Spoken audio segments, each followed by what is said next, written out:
श्री शिवाय नमस्तुभ्यम। आज भगवान शिव के लिए सोमवार का व्रत रखा जाएगा। आइए सुनते हैं सोमवार व्रत कथा। ओम त्र्यंबकम यजामहे सुगंधिम पुष्टिवर्धनम उर्वारुकमेव वंदनान् मर्त्योर्मुक्षीमामृतात्। कर्पूरगौरम करुणावतारम संसार सारम भुजगेन्द्रहारम सदा वसंतम हृदयारविंदे भवनं भवानी श्वेतं नमामि। ओम नमः शिवाय। श्री शिवाय नमस्तुभ्यम। एक बार किसी नगर में एक साहूकार रहता था। उसके घर में धन की कोई कमी नहीं थी, लेकिन कोई संतान न होने के कारण वह बड़ा दुखी था। संतान प्राप्ति के लिए वह हर सोमवार को व्रत करता था और पूरी श्रद्धा के साथ शिव मंदिर जाकर भगवान शिव और माता पार्वती की पूजा किया करता था। उसकी भक्ति देखकर एक दिन माँ पार्वती प्रसन्न होकर भगवान शिव से साहूकार की मनोकामना पूर्ण करने का निवेदन करती है। पार्वती जी के आग्रह पर भगवान शिव ने कहा, हे देवी, इस संसार में हर प्राणी को उसके कर्मों का फल मिलता है और जिसके भाग्य में जो हो उसे भोगना ही पड़ता है। लेकिन पार्वती जी ने साहूकार की भक्ति देखकर उसकी मनोकामना पूर्ण करने की इच्छा व्यक्त की। माता पार्वती के आग्रह पर भगवान शिव ने साहूकार को पुत्र प्राप्ति का वरदान तो दिया, लेकिन उन्होंने बताया कि यह बालक केवल 12 वर्षों तक ही जीवित रहेगा। माता पार्वती और भगवान शिव की इस संवाद को साहूकार सुन रहा था, इसलिए उसे ना तो इस बात की खुशी हुई और ना ही कोई दुख, बल्कि वह पहले की तरह ही शिव जी की पूजा करता रहा। कुछ समय के बाद साहूकार की पत्नी ने एक पुत्र को जन्म दिया। जब वह बालक 11 वर्ष का हुआ तो उसे पढ़ने के लिए काशी भेज दिया गया। साहूकार ने पुत्र के मामा को बुलाकर उसे बहुत सारा धन देते हुए कहा कि तुम इस बालक को काशी विद्या पढ़ने के लिए लेकर जाओ। तुम लोग रास्ते में यज्ञ कराते जाना और ब्राह्मणों को भोजन दक्षिणा देते हुए जाना। दोनों मामा भांजे इसी तरह यज्ञ कराते और ब्राह्मणों को दान दक्षिणा देते काशी नगरी निकल पड़े। इस दौरान रात में एक नगर पड़ा जहां नगर के राजा की कन्या का विवाह था, लेकिन जिस राजकुमार से उसका विवाह होने वाला था वह एक आंख से काना था। राजकुमार के पिता ने अपने पुत्र के काना होने की बात को छुपाने के लिए सोचा, क्यों ना उस साहूकार के पुत्र को दूल्हा बनाकर राजकुमारी से विवाह करा दूं और विवाह के बाद इसको धन देकर विदा कर दूंगा और राजकुमारी को अपने नगर ले आऊंगा। लड़के को दूल्हे के वस्त्र पहनाकर राजकुमारी से विवाह करा दिया गया। साहूकार का पुत्र ईमानदार था, उसे यह बात सही नहीं लगी, इसलिए उसने अवसर पाकर राजकुमारी के दुपट्टे पर लिखा दिया कि तुम्हारा विवाह तो मेरे साथ हुआ है, लेकिन जिस राजकुमार के संग तुम्हें भेजा जाएगा वह एक आंख से काना है। मैं तो काशी विद्या पढ़ने जा रहा हूँ। जब राजकुमारी ने चुन्नी पर लिखी बातें पढ़ी तो उसने अपने माता पिता को यह बात बताई। राजा ने अपनी पुत्री को विदा नहीं किया, फिर बारात वापस चली गई।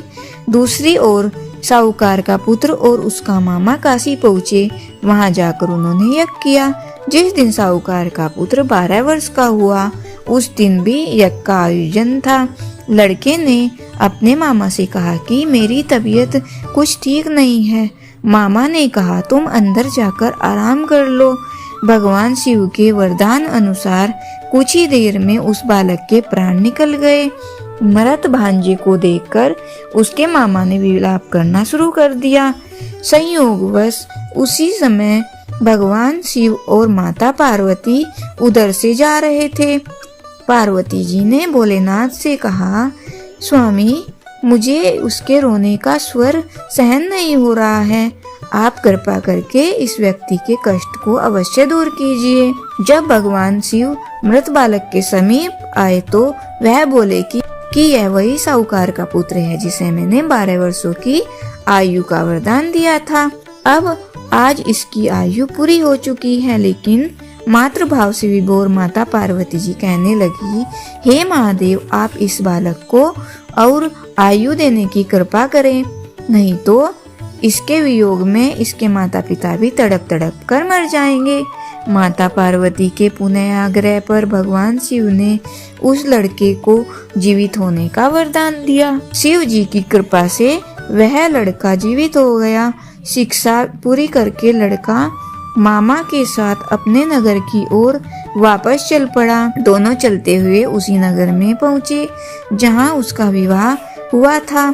उस नगर में भी उन्होंने यज्ञ का आयोजन किया।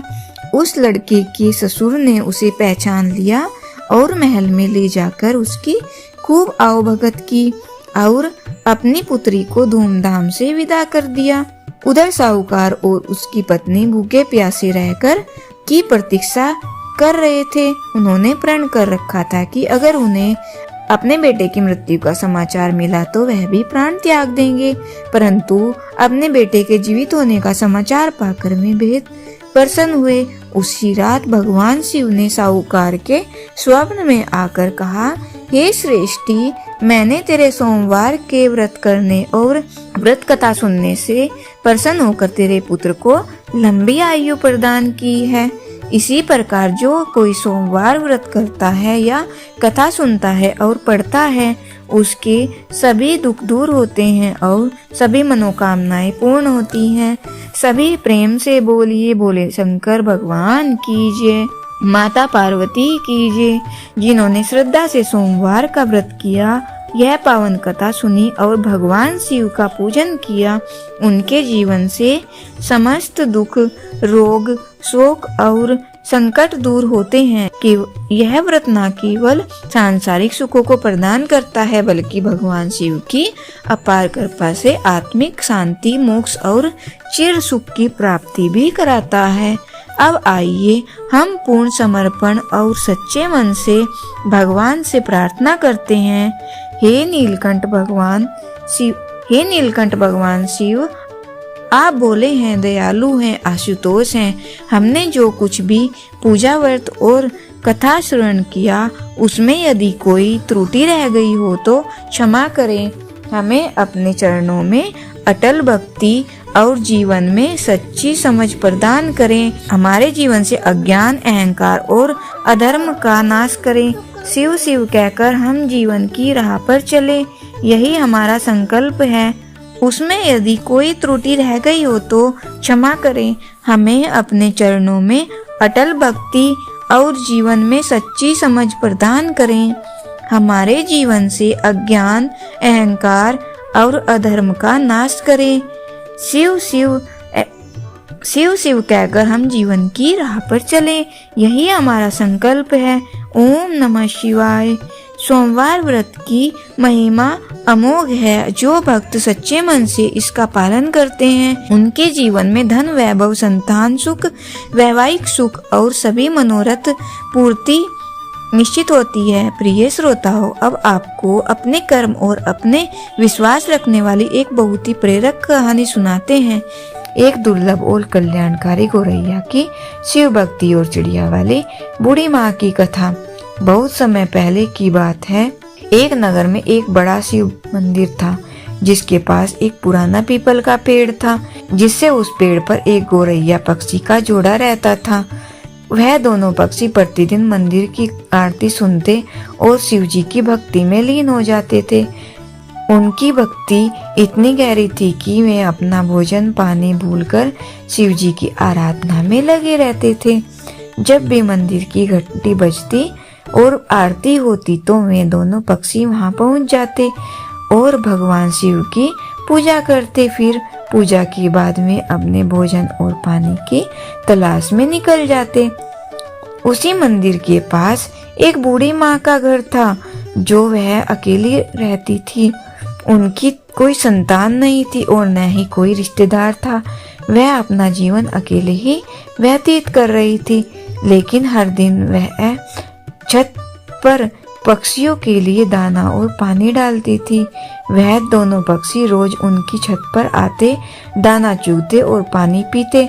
फिर वह अपने बच्चों के लिए भी दाना ले जाते। इस तरह उस बूढ़ी माँ ने उन पक्षियों की मदद की और उनका जीवन आराम से चलता था। फिर एक दिन वह बूढ़ी माँ बीमार हो जाती है और बिस्तर पर पड़ जाती है, जिससे अब उनकी सेवा करने वाला कोई नहीं था। वह छत पर दाना और पानी भी नहीं रख पाती थी और अपनी बीमारी के कारण वह चल भी नहीं पा रही थी और बिस्तर पर पड़ी रहती थी। कोई भी उन्हें पानी या दवा देने नहीं आता था। फिर इस बीच वह दोनों पक्षी जब अपनी रोज की तरह छत पर आते हैं तो पाते हैं कि वहाँ दाना और पानी नहीं रखा है। उन्हें लगता है कि बूढ़ी माँ कहीं चली गई है। फिर कुछ दिन बीतते हैं और बूढ़ी माँ की हालत और खराब हो जाती है। एक दिन जब पक्षी छत पर आते हैं और वे बूढ़ी माँ का पता नहीं पाते, दोनों पक्षी पूरे नगर में उन्हें ढूंढने निकल पड़ते हैं, लेकिन कहीं भी उनकी कोई खबर नहीं मिलती।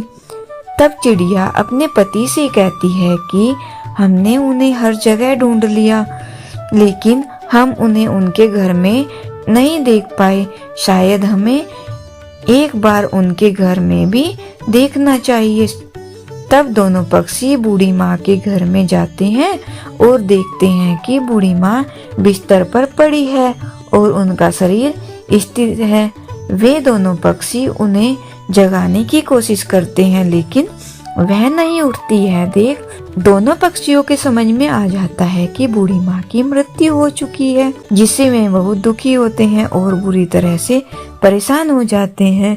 अब पक्षी को कुछ समझ में नहीं आता और वे भगवान शिव के मंदिर में जाते और वहाँ कठोर तपस्या करने लगते हैं। बहुत समय तक बिना कुछ खाए पिए वे भगवान शिव की भक्ति में रत रहते हैं। फिर एक महीने बाद भगवान शिव उनके तप से प्रसन्न होकर उनके पास आकर पूछते हैं, तुम दोनों क्या चाहते हो?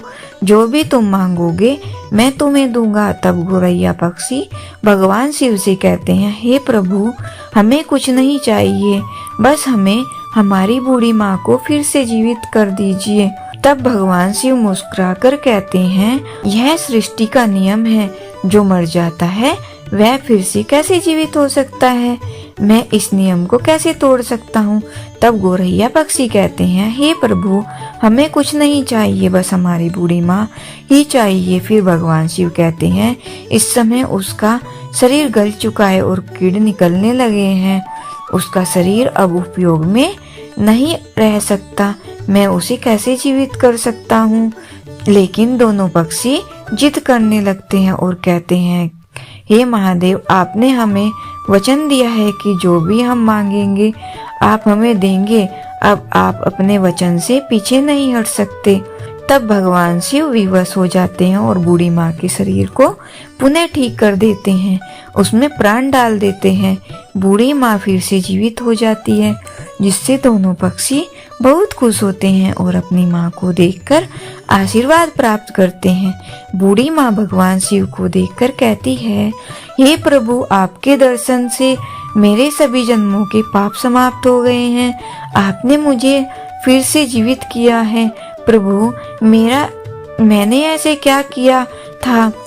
तब भगवान शिव ने कहा कि मैंने तुम्हें तुम्हारे कर्मों के कारण जीवित नहीं किया, बल्कि इन दो पक्षी के कारण तुम्हें जीवित किया है। इन दोनों पक्षियों ने एक पैर पर खड़े होकर मेरी पूजा की थी और मैंने उन्हें आशीर्वाद दिया था और उन्हीं की वजह से तुम आज जिंदा हो।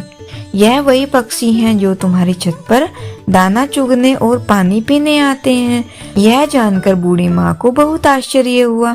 तब उसने भगवान शिव को प्रणाम किया और भगवान शिव ने कहा, तुम्हारी भक्ति, इन पक्षियों के प्रति प्रेम और अनुदान करने से मैं बहुत प्रसन्न हूँ। मैं तुम्हें आशीर्वाद देता हूँ कि तुम असाध्य से भी असाध्य रोग को दूर कर सकोगी और तुम्हारे पास जो भी आएगा उसकी सभी मनोकामनाएं पूरी होंगी। यह सब जानकर बूढ़ी माँ को अत्यधिक आश्चर्य हुआ और उसने भगवान शिव को प्रणाम किया। इसके बाद भगवान शिव वहाँ से अंतर्ध्यान हो गए। फिर वह बूढ़ी माँ अपनी छत पर दाना और पानी रखने लगी। एक वह पक्षियों का जोड़ा वहां आता, दाना चुगता और पानी पीता और अपने बच्चों के साथ प्रसन्नचित्त रहता। तब बूढ़ी माँ ने उन पक्षियों से कहा, तुम दोनों ने मुझे जीवन दान दिया है, भगवान शिव की आराधना की है और अपने लिए कुछ न मांगकर मेरे लिए मांगा। मैं चाहती हूँ कि तुम मेरे घर में ही मेरी आंखों के सामने रहो। यह सुनकर दोनों पक्षी उसकी बात मानते हैं और उसके घर में आकर रहने लगते हैं। इस प्रकार दिन बीतने लगे और बूढ़ी माँ और पक्षियों की चर्चा दूर दूर तक होने लगी कि एक बूढ़ी माँ है जो मरकर भी जीवित हो गई और उसमें अजीब सी शक्तियां भी आ गई। अब ढेर सारे लोग अपने दुख और परेशानियों को लेकर उस बूढ़ी माँ के पास आने लगे। यह देखकर बूढ़ी माँ सबसे पहले भगवान शिव की पूजा करने को कहती और फिर उनके पश्चात भगवान शिव की विभूति देती। उन्हें आशीर्वाद देकर वह उन्हें विदा कर देती। धीरे धीरे लोग भी भगवान शिव की पूजा करने लगे और उनके दुख दर्द दूर होने लगे। बहुत दिन बीत गए। एक दिन जब बूढ़ी माँ वृद्धावस्था में आ गई तो उसने जीवित समाधि ले ली और उसके बाद उस स्थान पर एक भव्य मंदिर बनवाया गया जो आज भी गुजरात में स्थित है और उसे चिड़िया वाली बूढ़ी माता के नाम से जाना जाता है। उस मंदिर में आज भी गोरैया पक्षियों का जोड़ा हमेशा दिखाई देता है और इस तरह से सबका कल्याण होता है। अब प्रेम से बोलिए, जय हो चिड़िया वाली बूढ़ी माँ, जय भोलेनाथ। इस प्रकार भक्ति भाव से जो भी प्राणी सोमवार के व्रत का पालन करता है तथा प्रेम पूर्वक इस कथा को सुनता है या पढ़ता है तो उसके सभी कष्ट दूर होते हैं, सारी मनोकामनाएं पूर्ण होती हैं और इस लोक में सभी सुख सुविधाओं को भोगकर अंत में उसे शिवलोक की प्राप्ति होती है। इस प्रकार सोमवार के व्रत को 16 सोमवार तक करना चाहिए और फिर उद्यापन करना चाहिए। इस व्रत के प्रभाव से मानवों को सभी प्रकार के सुखों की प्राप्ति होती है। बोलिए शंकर भगवान की जय, पार्वती माता की जय, हर हर महादेव। आइए अब सुनते हैं शिव चालीसा। श्री गणेश गिरिजा सुवन मंगल मूल जान, कहत अयोध्या दास तुम देहु अभय वरदान। जय गिरिजापति दीन दयाला, सदा करत संतन प्रतिपाला। भाल चंद्रमा सोहत नीके, कानन कुंडल नाग फनीके। अंग गोर सिर गंग बहाए, मुंड माल तन क्षार लगाए। वस्त्र खाल बागंबर सोहे, छवि को देखी नाग मन मोहे। मैना मातु ही की हवे दुलारी, बाम अंग सोहत छवि न्यारी। कर त्रिशूल सोहत छवि भारी, करत सदा शत्रुन क्षयकारी। नंदी गणेश सोहे तह कैसे, सागर मध्य कमल है जैसे। कार्तिक श्याम और गण राहु, या छवि को करी जात न काहू। देवन जभी जाए पुकारा, तभी दुख प्रभु आप निवारा। किया उपद्रव तारक भारी, देवन सब मिली तुम जुहारी। तुरत सड़ासन आप पठायो, लव मिनी मेष मैं मारी गिरायो।